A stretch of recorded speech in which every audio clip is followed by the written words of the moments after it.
Hi hello friends, welcome back to mister missus Lakshmi Arun vlogs. ನಾನು ನಿಮ್ಮ ಪ್ರೀತಿಯ ಲಕ್ಷ್ಮಿ ಅರುಣ್. ಎಲ್ಲರೂ ತುಂಬಾ ಚೆನ್ನಾಗಿದ್ದೀರಾ ಅಂತ ಭಾವಿಸ್ತಾ ಈ ವ್ಲಾಗ್ನ ಶುರು ಮಾಡ್ತಿದ್ದೀನಿ.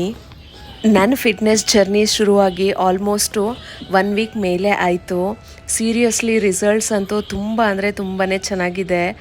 ನಮಗೆ ಬೇಕಾಗಿರೋ ಅಂಥ ಸಂತೋಷನ ಎಲ್ಲೋ ಯಾರಲ್ಲೋ ಹುಡುಕದೆ ನಮ್ಮಲ್ಲೇ ನಾವೇ ಕಂಡುಕೊಳ್ಳೋದು ತುಂಬಾ ಉತ್ತಮ ಅಂತ ನನಗನ್ನಿಸ್ತು. ನನ್ನ ಪ್ರೀವಿಯಸ್ ವ್ಲಾಗ್ಸಲ್ಲಿ ಮೆನ್ಷನ್ ಮಾಡ್ದಂಗೆ ನಾನು ಪಾಪು ಆದಮೇಲೆ ಇರ್ರೆಗ್ಯುಲರ್ ಪೀರಿಯಡ್ಸಿಂದ ತುಂಬಾ ಸಫರ್ ಆಗ್ತಿದ್ದೆ. ಅದು ಆಲ್ಮೋಸ್ಟ್ 1.5 years ಆಗಿದ್ರೂ ಜಸ್ಟ್ 1 ಪೀರಿಯಡೇ ಬಂದಿತ್ತು. ಅದಾದಮೇಲೆ ಅಟ್ಲೀಸ್ಟು ವೀನಿಂಗ್ ಜರ್ನಿ ಆದಮೇಲೆ ರೆಗ್ಯುಲರ್ ಪೀರಿಯಡ್ಸ್ ಆಗುತ್ತೆ ಅಂದ್ಕೊಂಡಿದ್ದೆ, ಅದು ಆಗಿರಲಿಲ್ಲ.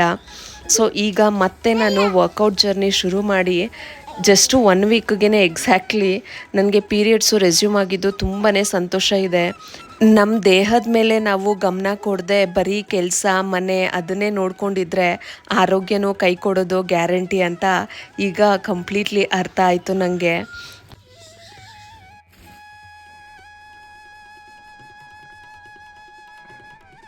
ಇವತ್ತು ಸಂಡೇ ಆಗಿದ್ದರಿಂದ ಮೈಂಡು ತುಂಬಾ ಪೀಸ್ಫುಲ್ ಆಗಿತ್ತು. ಸೊ ಯಾವುದೇ ವರ್ಕ್ ಶೆಡ್ಯೂಲ್ಸ್ ಇರಲ್ಲ ಅಲ್ವಾ, ಸೊ ಕಾಮಾಗಿ ಡೇನ ಸ್ಟಾರ್ಟ್ ಮಾಡಿದೆ.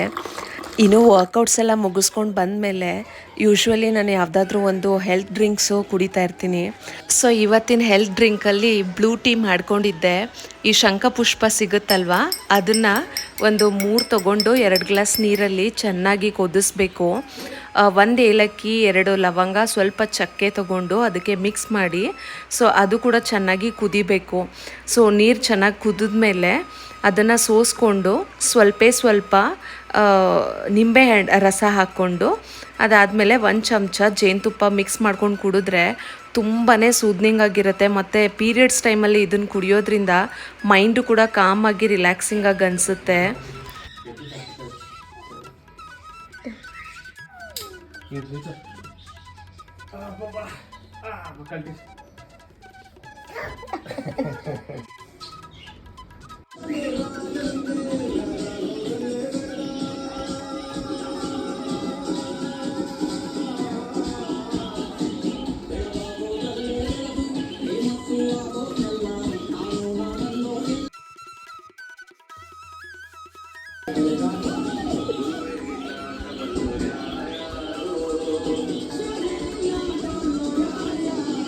ಅಯ್ಯೋ, ನಮ್ಮ ಸಾತ್ವಿಕ್ ಪುಟ ಅಂತೂ ಸಖತ್ ಎನರ್ಜೆಟಿಕ್ ಆಗಿ ಡ್ಯಾನ್ಸ್ ಮಾಡ್ತಿದ್ದ.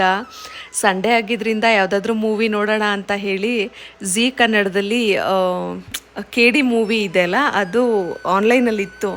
ಸೊ ಅದನ್ನೇ ನೋಡಿದ್ವಿ, ತುಂಬಾ ಚೆನ್ನಾಗಿತ್ತು. ಮೂವಿ ನೋಡ್ತಾ ಇರೋವಾಗ ಸ್ಟಾರ್ಟಿಂಗಲ್ಲಿ ತುಂಬಾ ತಲೆನೋವು ಅನ್ನಿಸ್ತು. ಬಟ್ ಅದಾದಮೇಲೆ ಹೋಗ್ತಾ ಸ್ಟೋರಿ ಇಂಟ್ರೆಸ್ಟಿಂಗ್ ಆಗಿತ್ತು. ನನಗೆ ಒಂದೇ ಒಂದು ತಲೆಯಲ್ಲಿ ಕೊರಿತಿದ್ದೇನೋ ಅಂತ ಹೇಳಿದ್ರೆ, ರಮೇಶ್ ಏನಕ್ಕೆ ಅವಳಿಗೋಗಿ ಸಡನ್ನಾಗಿ ತಾಳಿ ಕಟ್ಬಿಟ್ಟ ಅಂತ ಅದು ಒಂದೇ ಒಂದು ಕ್ವಶನ್ ತಲೆಯಲ್ಲಿತ್ತು. ಸೆಕೆಂಡ್ ಪಾರ್ಟಿಗೆ ವೆಯ್ಟ್ ಮಾಡ್ತಾ ಇದ್ದೀನಿ. ಬಟ್ ಚೆನ್ನಾಗಿತ್ತು. ನಾನು ಸುಮಾರು ಸತಿ ಹೇಳ್ತಿದ್ದೆ ನಮ್ಮ ಮನೆಯವ್ರಿಗೆ, ತಲೆ ನೋವ್ತಾ ಇದೆ, ಆಫ್ ಮಾಡಿ ಅಂತ. ಬಟ್ ಅದಾದಮೇಲೆ ನಾನೇ ತುಂಬ ಇಂಟ್ರೆಸ್ಟಿಂಗ್ ಆಗಿ ಕೂತ್ಕೊಂಡು ನೋಡಿದ್ದು ಮೂವಿನ. ಆಮೇಲೆ ಮತ್ತೆ ರಿವೈಂಡ್ ಮಾಡಿ ಅರ್ಥ ಆಗಿಲ್ಲ, ಮತ್ತೆ ನೋಡಿದೆ. ಚೆನ್ನಾಗಿತ್ತು ಮೂವಿ ಮಾತ್ರ.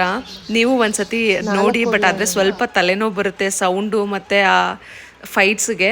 ಸ್ಟೋರಿ ಮಾತ್ರ ಟ್ವಿಸ್ಟ್ ಆ್ಯಂಡ್ ಟರ್ನ್ಸಿಂದ ತುಂಬಾ ಚೆನ್ನಾಗಿತ್ತು ನೋಡೋದಕ್ಕೆ. ಇನ್ನು ಬೆಳಗ್ಗೆನೆ ಚೀಚಿ ಬೇಕು ಅಂತ ನಮ್ಮ ಪುಟಾಣಿ ಹೇಳ್ತಿದ್ದ. ಪೂಜೆ ಪುನಸ್ಕಾರ ಅಂತ ಹೇಳಿ ಜಾಸ್ತಿ ನಾನ್ ವೆಜ್ಜೇ ತರೋದು ಬಿಟ್ಬಿಟ್ಟಿದ್ದೀವಿ. ನಮ್ಮ ಮನೆಯವರು ಸುಮಾರು ದಿವಸದಿಂದ ಚಿಕನ್ ಕಬಾಬು ಮತ್ತು ಬಿರಿಯಾನಿ ಬೇಕು ಅಂತ ಆಸೆ ಪಡ್ತಿದ್ರು. ನಮ್ಮ ಪುಟಾಣಿ ನೆನ್ನೆ ನೈಟಿಂದನೇ ಪಪ್ಪ ಚೀಚಿ ಅಂತ ಕೇಳ್ತಿದ್ದ. ಸೊ ಬೆಳಗ್ಗೆನೆ ಅವ್ರ ಡ್ಯಾಡನೂ ಅವನು ಹೋಗಿ ಅಂಗಡಿಯಿಂದ ಚೀಚಿ ತೊಗೊಂಬಂದರು. ಅಮ್ಮ ಮಾಡೋ ಅಂಥ ಚಿಕನ್ ಬಿರಿಯಾನಿ ನನಗೂ ತುಂಬಾ ಇಷ್ಟ. ಅಮ್ಮನ ಹತ್ರ ಸೀಕ್ರೆಟ್ ರೆಸಿಪಿ ಯಾವಾಗ ಕೇಳಿದ್ರು ಹೇಳೋದೇ ಇಲ್ಲ. ಸುಮಾರು ಜನ ಇನ್ಸ್ಟಾಗ್ರಾಮಲ್ಲಿ ಆ ರೆಸಿಪಿನ ಕೇಳ್ತಾನೆ ಇದ್ರು, ಅಕ್ಕ ಬಿರಿಯಾನಿ ರೆಸಿಪಿ ಹಾಕಿ ಅಂತ. ಸೊ ಅದಕ್ಕೇನೆ ಈ ಸತಿ ಅಮ್ಮನ ಹತ್ರ ಕೇಳಿದೆ, ನೀವು ರೆಸಿಪಿ ಹೇಳ್ಕೊಡಿ ಅಮ್ಮ, ನಾನೇ ಮಾಡ್ತೀನಿ ಅಂತ. ಸೊ ಚಿಕನ್ ಕರಿ ಮಾಡಿಟ್ಬಿಟ್ಟು ಅದಾದಮೇಲೆ ಅಮ್ಮ ಪೂಜೆ ಮಾಡಿದ್ರು ಇವತ್ತು. ಸೊ ನಾನು ಪೂಜೆ ಮಾಡೋಂಗಿರಲಿಲ್ಲ ಅಂತ ಹೇಳಿ ಅವ್ರು ಪೂಜೆ ಮುಗಿಸ್ಕೊಂಡ್ರು. ಅಷ್ಟೊತ್ತಿಗೆ ನಾನು ಚಿಕನ್ ಕರಿನೂ ಚಿಕನ್ ಕಬಾಬ್ಗೆ ಎಲ್ಲ ಮಿಕ್ಸ್ ಮಾಡಿ ಎತ್ತಿಟ್ಟೆ.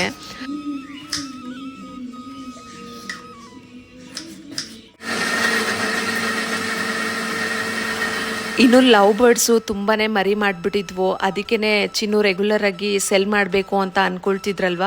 ಸೊ ಅವ್ರ ಹತ್ರನೇ ಸೆಲ್ ಮಾಡಿದರು. ಸುಮಾರು ಜನ ಪಾಪ ಇನ್ಸ್ಟಾಗ್ರಾಮಲ್ಲಿ ಕೇಳ್ತಾನೆ ಇದ್ದಾರೆ ಬ್ಯಾಕ್ ಟು ಬ್ಯಾಕು, ಅಕ್ಕ ಲವ್ ಬರ್ಡ್ಸ್ ಬೇಕು ಅಂತ. ಬಟ್ ಆದರೆ ಈಗ ಸ್ಲಾಟ್ಸ್ ಅವೈಲಬಲ್ ಇಲ್ಲ. ಸೆಕೆಂಡ್ ಸ್ಲಾಟ್ ಅಂದರೆ ಈಗಿನ್ನೂ ಚಿಕ್ಸ್ ಅವೈಲಬಲ್ ಇದೆ. ಮತ್ತು ಕಾಕ್ಟೇಲ್ಸ್ ಕೂಡ ಕೇಳ್ತಿದ್ದಾರೆ ಸುಮಾರು ಜನ. ಸೊ ಅದು ಸೇಲ್ಗೆ ಇಟ್ಟಿಲ್ಲ ನಾವು ಇನ್ನೂ. ಬಟ್ ಲವ್ ಬರ್ಡ್ಸ್ ಅವೈಲಬಲ್ ಇದೆ. ಈಗಿನ್ನೂ ಮರಿಗಳು ಮೇ ಬಿ ಇನ್ನೂ 1 ತಿಂಗಳು ಅಥವಾ 2 ತಿಂಗಳು ಆಗ್ಬೋದು. ಸೊ ಅವೈಲಬಲ್ ಇದ್ದಾಗ ನಾನೇ ಒಂದು ಪೋಸ್ಟ್ ಹಾಕ್ತೀನಿ ಇನ್ಸ್ಟಾಗ್ರಾಮಲ್ಲಿ ಅಥವಾ ಯೂಟ್ಯೂಬಲ್ಲಿ. ಯಾಕೆಂದರೆ ಸುಮಾರು ಜನ DM ಮಾಡ್ತಿದ್ದಾರೆ ಬ್ಯಾಕ್ ಟು ಬ್ಯಾಕು. ನನಗೆ ನಿಜವಾಗ್ಲೂ ಎಲ್ಲರಿಗೂ ರಿಪ್ಲೈ ಕೊಡೋದಕ್ಕೆ ಆಗ್ತಿಲ್ಲ. ಸೊ ಅದರಿಂದನೇ ಈ ವಿಡಿಯೋ ಮೂಲಕ ಇನ್ಫಾರ್ಮ್ ಮಾಡ್ತಿದ್ದೀನಿ. ನೆಕ್ಸ್ಟ್ ಸ್ಲಾಟು ಓಪನ್ ಆಗಿದ ತಕ್ಷಣ ಡೆಫಿನೆಟ್ಲಿ ನಾನು ಇನ್ಫಾರ್ಮ್ ಮಾಡ್ತೀನಿ, ಬೇಜಾರು ಮಾಡ್ಕೋಬೇಡಿ.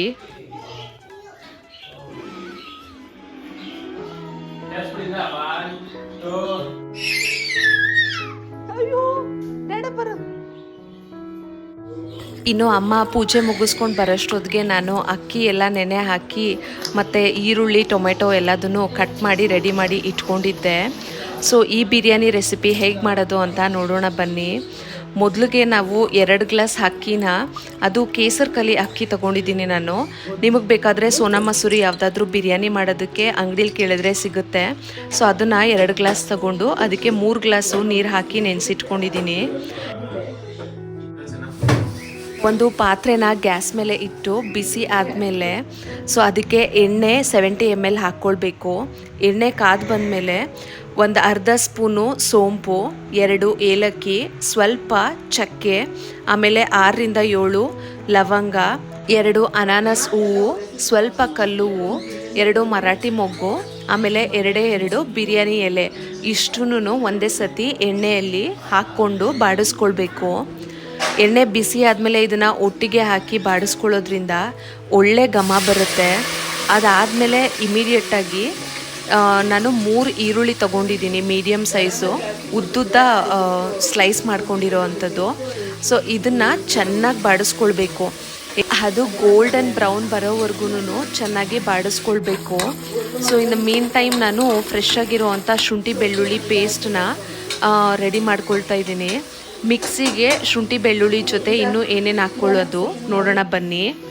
ಒಂದು ಮಿಕ್ಸಿ ಜಾರ್ಗೆ 1 ಕೈ ಹಿಡಿಯಷ್ಟು ಫ್ರೆಶ್ ಆಗಿರೋ ಅಂಥ ಪುದೀನ, ಇನ್ನೊಂದು ಕೈ ಹಿಡಿಯಷ್ಟು ಫ್ರೆಶ್ ಆಗಿರೋ ಅಂಥ ಕೊತ್ತಂಬರಿ ಸೊಪ್ಪು, ಮತ್ತು ತುಂಬಾ ಖಾರ ಇತ್ತು ಅಂತ ಹೇಳಿದ್ರೆ 2 ಮೆಣಸಿನ್ಕಾಯಿ ಸಾಕು. ಖಾರ ಕಡಿಮೆ ಇತ್ತು ಅಂತ ಹೇಳಿದ್ರೆ 6 ಹಸಿರು ಮೆಣಸಿನ್ಕಾಯಿ ಹಾಕ್ಕೊಳ್ಬೇಕು. ನಾನು 2 ಗ್ಲಾಸ್ ಅಕ್ಕಿಗೆ ಈ ಕ್ವಾಂಟಿಟಿ ಹೇಳ್ತಿದ್ದೀನಿ. ಮತ್ತು ಸ್ವಲ್ಪ ಸೋಂಪು ಹಾಕ್ಕೊಂಡು ಶುಂಠಿ ಬೆಳ್ಳುಳ್ಳಿ ಹಾಕಿ ರುಬ್ಬಿ ಇಟ್ಕೊಳ್ಬೇಕು. ಆಲ್ರೆಡಿ ಆನಿಯನ್ನು ಫ್ರೈ ಮಾಡೋದಕ್ಕೆ ಇಟ್ಕೊಂಡಿದ್ವಲ್ಲ, ಅದಕ್ಕೆ ಈಗಲೇ ನಾವು ಅರ್ಧ ಚಮಚ ಅರಿಶಿಣದ ಪುಡಿ, 1.5 ಚಮಚ ಅಚ್ಕಾರದ ಪುಡಿ ಹಾಕ್ಕೊಳ್ಬೇಕು. ಕಾಶ್ಮೀರಿ ಚಿಲ್ಲಿ ಪೌಡರ್ ಹಾಕಿದ್ರೆ ತುಂಬಾ ಒಳ್ಳೆ ಕಲರ್ ಬರುತ್ತೆ. ಅದಾದಮೇಲೆ 1 ಕೈ ಹಿಡಿ ಕೊತ್ತಂಬರಿ ಸೊಪ್ಪು ಮತ್ತು ಸ್ವಲ್ಪ ಪುದೀನ ಹಾಕಿ ಬಾಡಿಸ್ಕೊಳ್ಬೇಕು. ಇದಕ್ಕೆ ಆಲ್ರೆಡಿ ನಾವು ಕಟ್ ಮಾಡಿ ಇಟ್ಕೊಂಡಿದ್ದು ಟೊಮೆಟೊ ಇದೆಯಲ್ಲ, 4 ಟೊಮೆಟೊ ತೊಗೊಂಡಿದ್ದೀನಿ ನಾನು. ದೊಡ್ಡ ಸೈಜೇ ಇದೆ. ಸೊ ಉದ್ದುದ್ದ ಸ್ಲೈಸ್ ಮಾಡಿ ಹಾಕ್ಕೊಂಡ್ರೆ ಬೇಗ ಮ್ಯಾಶ್ ಆಗುತ್ತೆ. ಸೊ ಈಗ ಇದಕ್ಕೆ ಕಲ್ಲುಪ್ಪು ಹಾಕ್ಕೊಳ್ಬೇಕು.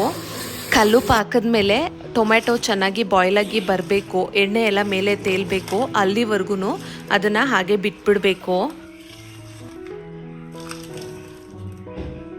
ಇನ್ನು ನಾವು ಕಿಚನಲ್ಲಿ ಯೂಸ್ ಮಾಡೋ ಅಂಥ ಎಂಥ ತರಕಾರಿ ಸಿಪ್ಪೆ ಆಗಿರಲಿ ಅದನ್ನು ವೇಸ್ಟ್ ಅಂತ ಬಿಸಾಡೋದಿಲ್ಲ. ಸೊ ಅದನ್ನು ಹಾಗೆ ಒಂದು ಬಕೆಟಲ್ಲಿ ಸ್ಟೋರ್ ಮಾಡಿಕೊಂಡು ನ್ಯಾಚುರಲ್ ಕಾಂಪೋಸಿಟ್ ಥರ ಅದನ್ನು ಗಿಡಕ್ಕೆ ಬಳಸ್ಕೊಳ್ತೀವಿ. ಅದರಿಂದ ಗಿಡಗಳು ತುಂಬಾ ಸಂಪಾಗಿ ಬೆಳೀತವೆ ಮತ್ತು ನೇಚರ್ಗೂ ತುಂಬ ಒಳ್ಳೆಯದು ಅಲ್ವಾ. ನೀವು ಕೂಡ ಟ್ರೈ ಮಾಡಿ ನೋಡಿ, ನ್ಯಾಚುರಲ್ ಗೊಬ್ಬರ ಥರ ಇದು ವರ್ಕ್ ಮಾಡುತ್ತೆ.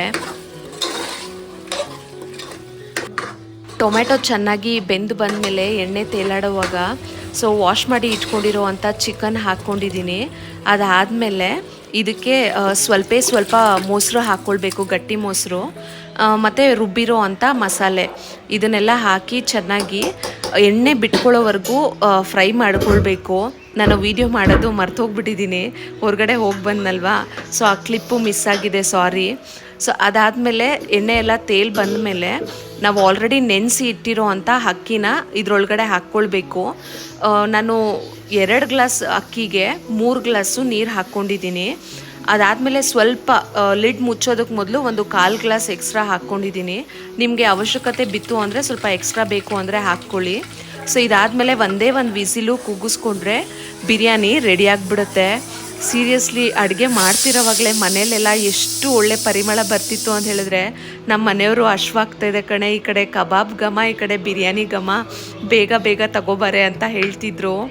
ವಾವ್, ಕುಕ್ಕರ್ ಓಪನ್ ಮಾಡಿ ನೋಡಿದ್ಮೇಲೆ ಅಂತೂ ನನಗಂತೂ ತುಂಬ ದೊಡ್ಡ ಸ್ಮೈಲು ಮೊಗದ ಮೇಲೆ. ಅಷ್ಟು ಚೆನ್ನಾಗಿ ಬಂದಿತ್ತು ಬಿರಿಯಾನಿ. ಇದರಲ್ಲಿ ಹೆಂಗೆ ಕಾಣಿಸ್ತಿದೆಯೋ ಕಲರ್ ಗೊತ್ತಿಲ್ಲ, ಬಟ್ ಲೈವ್ ಆಗಿ ನೋಡೋವಾಗ ಅಷ್ಟು ಮೌತ್ ವಾಟ್ರಿಂಗ್ ಆಗಿತ್ತು. ನಂಗೆ ಹೇಳ್ಬೇಕಂದ್ರೇ ಬಾಯಲ್ಲೆಲ್ಲ ನೀರು ಬರ್ತಿದೆ ಸೀರಿಯಸ್ಲಿ. ಥರ ನಮ್ಮ ಅಮ್ಮನ ರೆಸಿಪಿ ನನ್ನ ಕೈಯಿಂದ ಮಾಡಿರೋವಂಥ ಬಿರಿಯಾನಿ ರೆಡಿಯಾಗಿದೆ. ಬನ್ನಿ ತಿನ್ನೋಣ.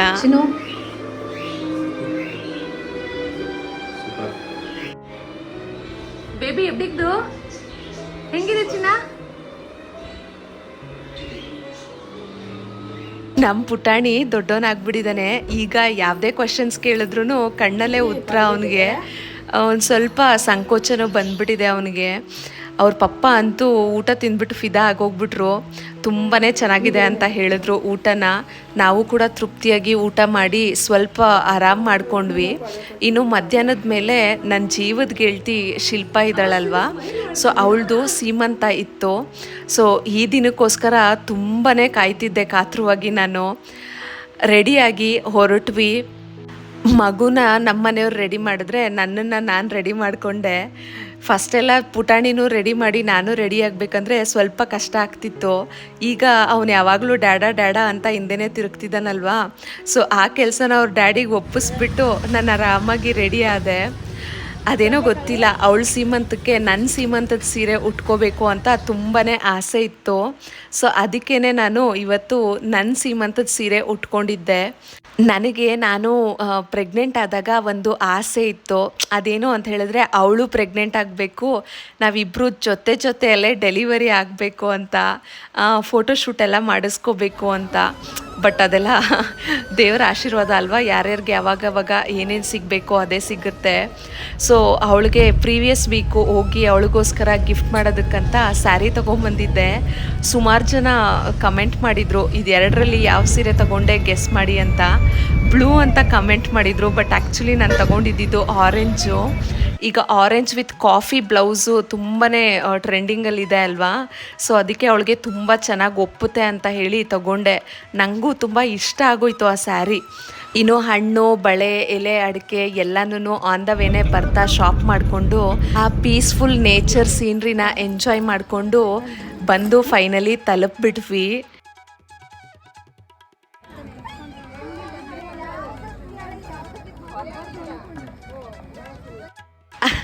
ಆ್ಯಕ್ಚುಲಿ ನಂದು ಎಕ್ಸೈಟ್ಮೆಂಟ್ ಸೌಂಡ್ ಕೂಡ ಕೇಳಿಸಿರುತ್ತೆ.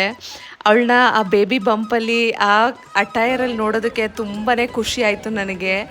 ಆ ಬೇಬಿ ಬಂಪಲ್ಲಿ ತುಂಬಾ ಕ್ಯೂಟಾಗಿ ಕಾಣಿಸ್ತಿದ್ಲು, ನನ್ನ ಕಣ್ಣೇ ಬೀಳುತ್ತೆ, ಅಷ್ಟು ಮುದ್ದಾಗಿದ್ಲು ನೋಡೋದಕ್ಕೆ. ಈವನ್ ನನ್ನ ಪ್ರೆಗ್ನೆನ್ಸಿ ಟೈಮಲ್ಲೂ ಅವಳಿಗೂ ಇಷ್ಟೇ ಎಕ್ಸೈಟ್ಮೆಂಟ್ ಇತ್ತು ಸೀರಿಯಸ್ಲಿ.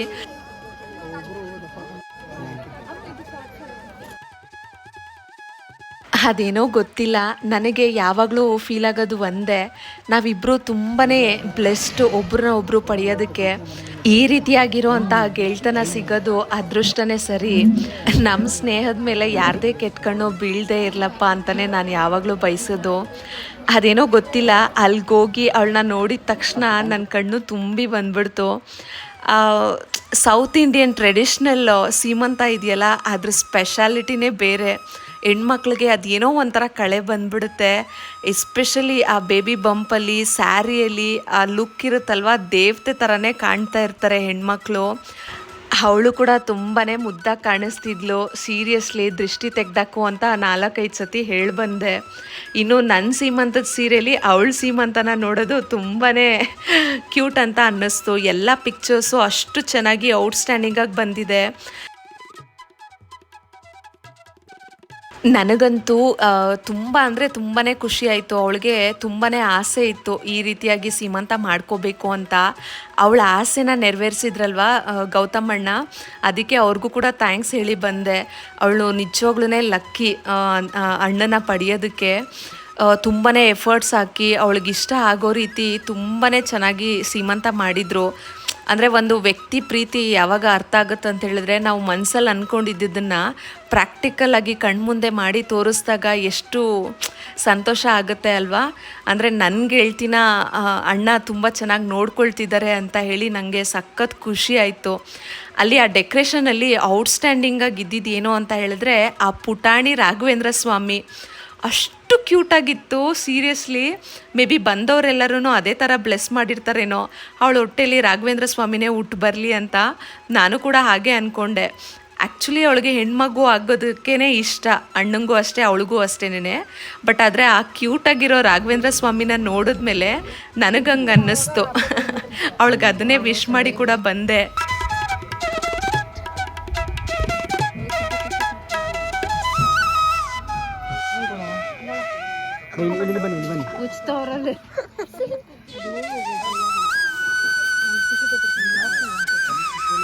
ಗೌತಮ್ ಅಣ್ಣಂಗೆ ಹೆಣ್ಣು ಪಾಪು ಬೇಕಂತೆ, ಅವಳು ಗಂಡು ಪಾಪು ಬೇಕಂತಪ್ಪ.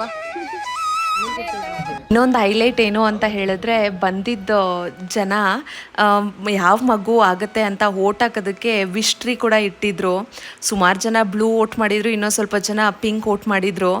ಅಣ್ಣ ಅದರಲ್ಲೂ ಪಿಂಕೇ ಸೆಲೆಕ್ಟ್ ಮಾಡಿದ್ರು, ಅವಳು ಬ್ಲೂ ಸೆಲೆಕ್ಟ್ ಮಾಡಿದ್ಲು. ತುಂಬ ಚೆನ್ನಾಗಿತ್ತು ಈ ಕಾನ್ಸೆಪ್ಟ್ ನೋಡೋದಕ್ಕೆ. ಆ್ಯಕ್ಚುಲಿ ಇಬ್ಬರೂ ಈಕ್ವಲಿ ಡಿಸರ್ವಿಂಗ್, ಒಬ್ರನ್ನ ಒಬ್ಬರು ಪಡೆಯೋದಕ್ಕೆ. ನನ್ನ ಗೆಳ್ತಿನ ಪಡೆಯೋದಕ್ಕೆ ಅಫ್ಕೋರ್ಸ್ ಅವರು ಅದೃಷ್ಟ ಮಾಡಿದ್ದಾರೆ. ಸೊ ಅಣ್ಣನ ಪಡೆಯೋದಕ್ಕೆ ಅವಳು ಕೂಡ ಅದೃಷ್ಟ ಮಾಡಿದ್ದಾಳೆ. ಹೇಗೋ ತಾಯಿ ಮಗುನ ಸಂತೋಷವಾಗಿ ಇಟ್ಕೊಂಡಿದ್ದಾರಲ್ವ, ಇಂಥ ಟೈಮಲ್ಲಿ ಅವಳು ಕೇಳಿದ್ದನ್ನೆಲ್ಲ ನೆರವೇರಿಸಿದ್ರಲ್ವ, ನನಗೂ ತುಂಬಾ ಸಂತೋಷ ಆಯಿತು. ಇನ್ನು ಊಟ ಅಂತೂ ಸಖತ್ ಔಟ್ಸ್ಟ್ಯಾಂಡಿಂಗ್ ಆಗಿತ್ತು. ಬಾಳೆ ಎಲೆ ಊಟ, ಅದು ವೆಜ್ಜು, ಸೌತ್ ಇಂಡಿಯನ್ ಅಂದರೆ ಕೇಳಬೇಕಾ. ಸೀರಿಯಸ್ಲಿ ಅಮೇಝಿಂಗ್ ಆಗಿತ್ತು ಊಟ ಕೂಡ. ಸೊ ಎಲ್ಲರೂ ಜೊತೆಲೇ ಕೂತು ಊಟ ಮುಗಿಸ್ಕೊಂಡ್ವಿ.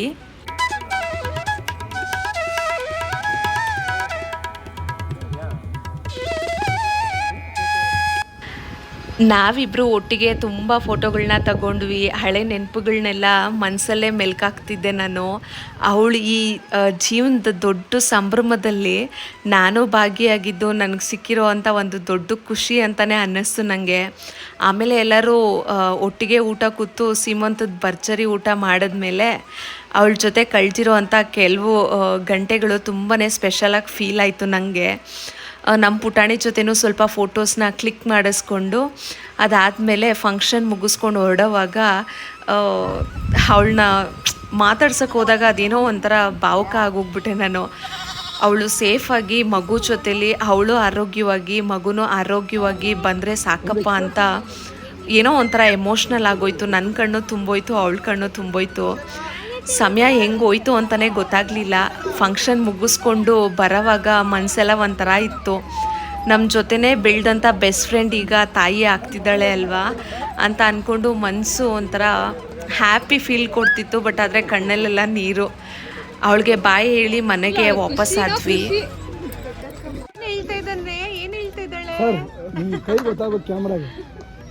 ಇನ್ನು ಅವಳು ಈ ಸೀಮಂತ ನೆನಪಲ್ಲಿ ಇರಬೇಕು ಅಂತ ಹೇಳಿ ರಿಟರ್ನ್ ಗಿಫ್ಟ್ ಕೊಟ್ಟಿದ್ಲು. ಅದು ತುಂಬಾ ಇಷ್ಟ ಆಯಿತು ನನಗೆ. ಸೊ ನೋಡಿದ್ರಲ್ವ ಫ್ರೆಂಡ್ಸ್, ಇದಾಗಿತ್ತು ಇವತ್ತಿನ ಸಂಡೇ ಸ್ಪೆಷಲ್ ವ್ಲಾಗ್. ಈ ಇಡೀ ದಿನ ನನ್ನ ಜೊತೆ ಕಳೆದಿದ್ದಕ್ಕೆ ನಿಮಗೆಲ್ಲರಿಗೂ ತುಂಬಾ ಥ್ಯಾಂಕ್ ಯು. ನಿಮಗೆ ಅಮ್ಮನ ಬಿರಿಯಾನಿ ರೆಸಿಪಿ ಇಷ್ಟ ಆಗಿದ್ದರೆ ಈ ವಿಡಿಯೋಗೆ ಒಂದು ಲೈಕ್ ಮಾಡಿ. ಇನ್ನು ನನ್ನ ಚಾನಲ್ಗೆ ಸಬ್ಸ್ಕ್ರೈಬ್ ಮಾಡಿ. ಮತ್ತು ನಮ್ಮ ಈ ವ್ಲಾಗು ಯಾವ ರೀತಿ ಇತ್ತು ಅನ್ನೋದನ್ನು ತಪ್ಪದೆ ಕಮೆಂಟ್ ಮೂಲಕ ತಿಳಿಸಿ ಫ್ರೆಂಡ್ಸ್. ಮತ್ತೆ ಮುಂದಿನ ವ್ಲಾಗಲ್ಲಿ ಸಿಗೋಣ.